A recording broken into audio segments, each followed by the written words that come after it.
நான் சபரிமலைக்கு போகிறப்ப 17 நான் சொன்னேன் 17 குரலில் என்னால் கோர்ட்டுக்கு வர முடியாது, நம்ம அட்வொகேட் கிட்ட போய் நிற்கணும், நம்ம சொல்கிறது சொல்லணும், நம்ம சொல்லுதா ஜட்ஜிக்கிட்ட அப்படின்றது அட்வொகேட் நம்ம எவ்வளோ லட்சம் செலவு பண்ணியிருக்கோம்.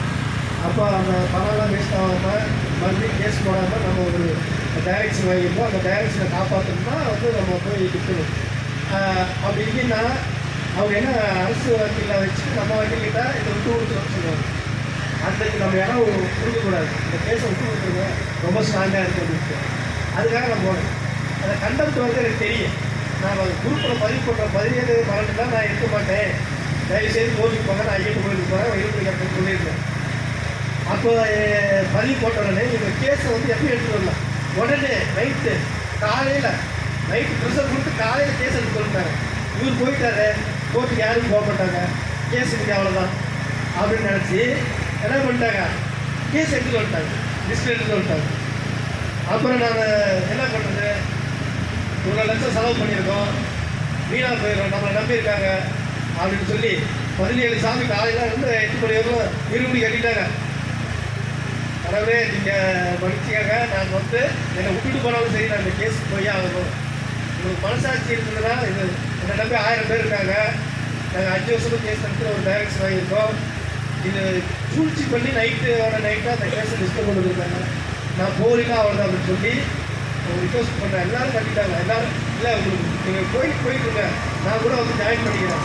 புதுசாக என்னன்றாரு, உங்களுக்கு இருமுடி கட்டினா நான் உங்களுக்கு இருமுடி கட்ட முடியும் அப்படின்றாரு.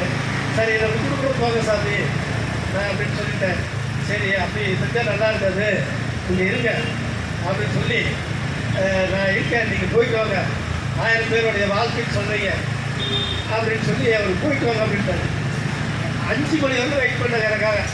நான் போயிட்டு அப்போ தான் ஜட்ஜி சொன்னார், இடைக்கால ஆணை நம்ம கொடுத்துருக்கோம், 8 கேஸ் இதில் பக்கமாக பெஞ்ச் ஆகிருக்கு, பெஞ்சில் ஒரு கேஸு நம்ம அலாவுதீன் சார் பாசாவுடைய கேஸை வச்சு இது பண்ணிட்டாங்க.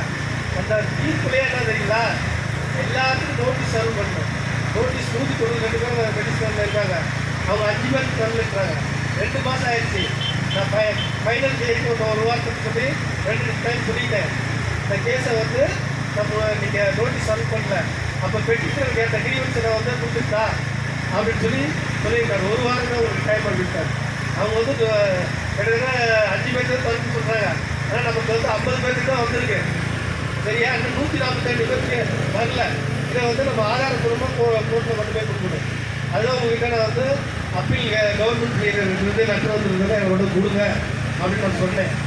அதனால் நான் அதை